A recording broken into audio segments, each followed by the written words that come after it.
رب کائنات نے ان کو میرا اصحاب بنایا، ان کو چن لیا ہے، تو ابو بکر کو چنا ہے رب کائنات نے، پھر میں اور آپ کون ہوتے ہیں بغض کرنے والے؟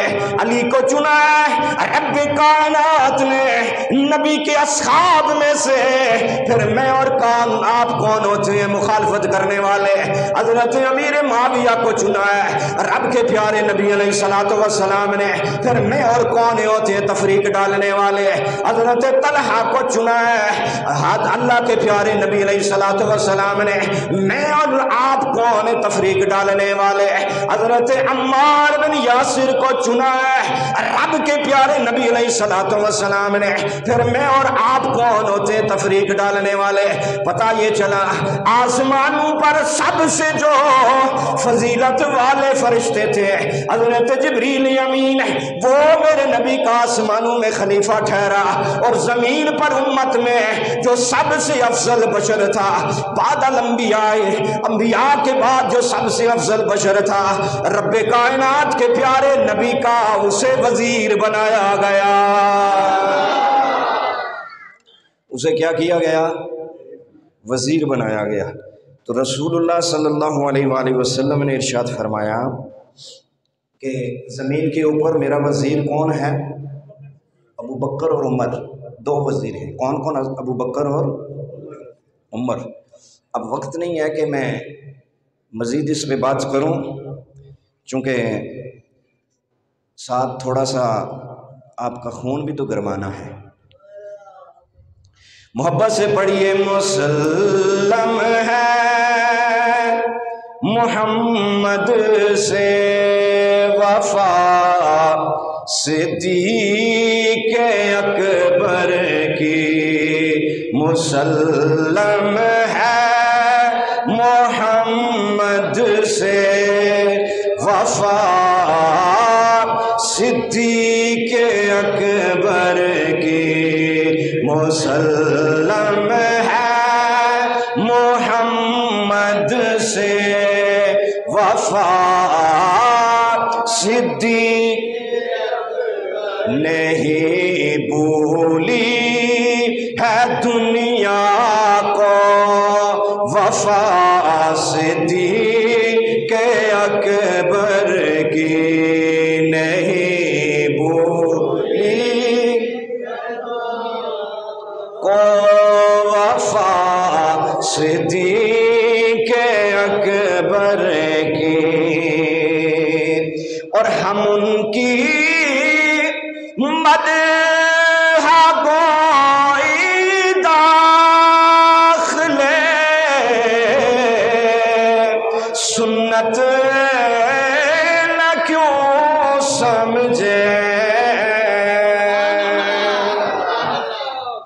ہم ان کی مدح گوئی داخلے سنت نہ کیوں سمجھے،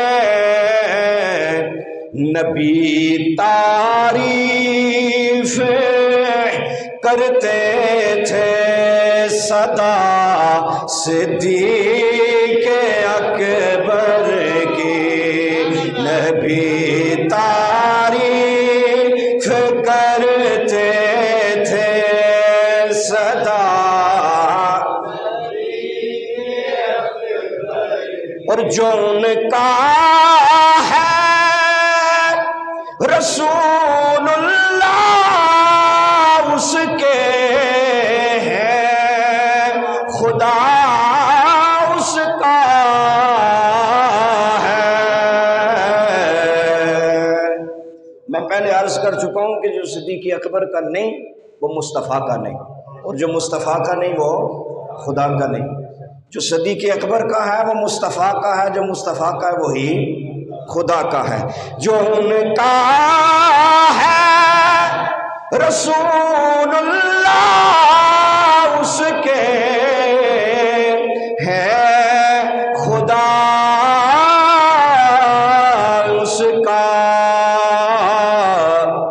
ولایت کا وسیلہ ہے ولایت صدیق اکبر کی ولایت کا وسیلہ ہے صدیق۔ اگر کسی نے لکھا ہے کہ حضرت ابوبکر صدیق سیاسی خلیفہ تھے، مذہبی اور روحانی خلیفہ نہیں تھے، پیر نصیر الدین نصیر کا یہ کلام پڑھ رہا ہوں، آپ فرماتے ہیں یہ دنیا کو گمراہ کرنے والے لوگ ولایت کا جو وسیلہ ہے، ولایت جہاں سے ملتی ہے وہ ابوبکر صدیق کے در سے ملتی ہے۔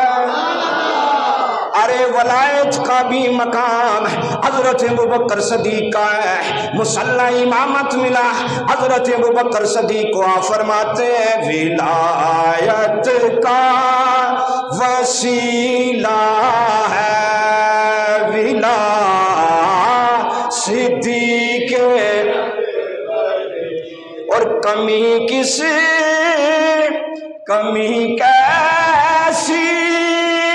نصیر ان کے مدارج میں مراتب میں، میرے کہنے سے ابو بکر صدیق نہیں ہوئے، بلکہ رب کے پیارے نبی علیہ السلام کی نبوت کو سب سے پہلے جس شخص نے تصدیق کی، کلمہ پڑھا، اس کا نام ابو بکر ہے۔ سب سے پہلا جو مسلمان ہے، حضور نے جب نبوت کا دعویٰ فرمایا تو سب سے پہلے کلمہ کس نے پڑھا؟ بولو زور نہ بولو، حضرت ابوبکر صدیق۔ سب سے امت میں افضل کون ہے؟ ابوبکر صدیق، انبیاء کے بعد۔ اور اللہ رب العزت کے پیارے نبی علیہ السلام نے اپنی حیات میں مصلی امامت کو کس کو عطا فرمایا؟ اور یہ پیغام لے کے کون آیا تھا؟ حضرت علی کرم اللہ وجہہ الکریم۔ یہ پیغام لے کے آنے والا کون تھا؟ حضرت علی کرم اللہ وجہہ الکریم۔ تو آپ فرماتے ہیں کمی کیسی نصیر ان کے مدارج میں مراتب میں، بڑی توقیر ہے نام خدا صدیق اکبر کی، بڑی توقیر ہے نام خدا صدیق، اور زمین پر دوم ہے ان کی فلک پر، ان کے چرچے ہیں زمین و آسمان پر ہے ثنا صدیق اکبر کی، زمین و آسمان پر ہے ثنا صدیق۔ تو کوئی پہلا خلیفہ مانے یا نہ مانے، پہلا خلیفہ کون ہے؟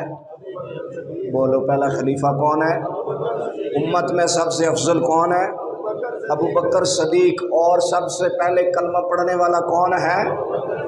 حضور کا سب سے پہلے روحانی خلیفہ بھی کون ہے؟ اور سب سے پہلے رب کے رسول نے اپنا مصلی امامت کسے عطا فرمایا؟ ابو بکر صدیق۔ اور پھر اسی ابو بکر صدیق کے بارے میں میرے رب نے فرمایا ثانی اثنین اذ ہما فی الغار، فرمایا جب میرے پیارے نبی کے ساتھ غار میں تھا نا تو ہمیں بڑا پیارا ہے، ہم نے اس کا ذکر قرآن پاک میں کر دیا۔ جب حضرت ابوبکر صدیق نے حضور کے ساتھ ہجرت فرمائی، اس کا تذکرہ اللہ رب العزت نے قرآن پاک میں بیان فرمایا۔ اللہ تبارک و تعالی ہمیں حضرت ابوبکر صدیق سے سچی محبت کی توفیق عطا فرمائے۔ وما توفیقی الا باللہ۔